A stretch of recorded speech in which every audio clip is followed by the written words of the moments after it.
For more analysis of the situation in Ukraine and the peace plan, let's talk to Gerald Celente, publisher of the TrendsJournal. He joins us live now. Mr. Celente, Western leaders have rushed to back Petro Poroshenko's peace plan. Will it really restore peace in Ukraine? No, of course it won't.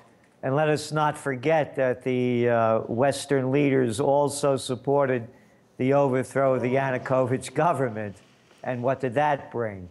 So what they supported is more really instability and unrest. So this won't do anything. Their support really means nothing to the internal conflict. It's going to continue as we see it. Is there any chance the country will reunite as one with Poroshenko as president, especially after so much bloodshed, or will Ukraine remain split for decades to come?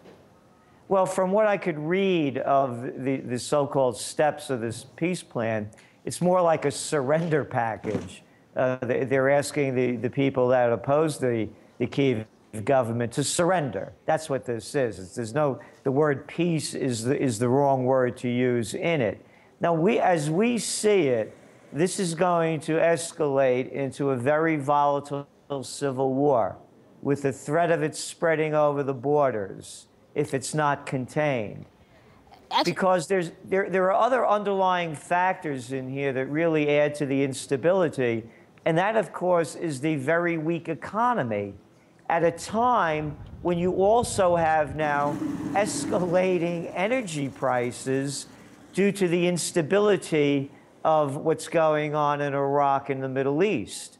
So when you put this combination on top of warring factions, you have really a recipe for disaster that, if it's not quieted rather than inflamed by both all of the outside forces, this could turn into something that could destabilize not only Ukraine and Russia, but also much of Europe.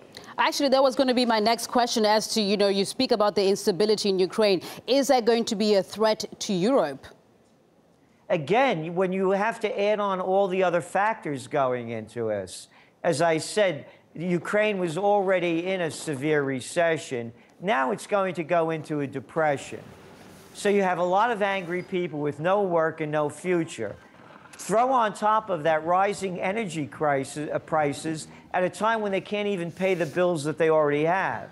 And now this, of course, is going to affect Europe. And you're hearing more and more coming from NATO, particularly the NATO leader, and what they have to do in order to quell Russia's involvement. So yes, it's going to become much worse. I don't see anything from this plan that's going to make it better. Again, it's merely terms for surrender, not a movement toward peace. Gerald Celente, publisher of the TrendsJournal, sharing his thoughts on the situation in Ukraine, as well as that peace plan that Mr. Poroshenko has just released. Thank you very much.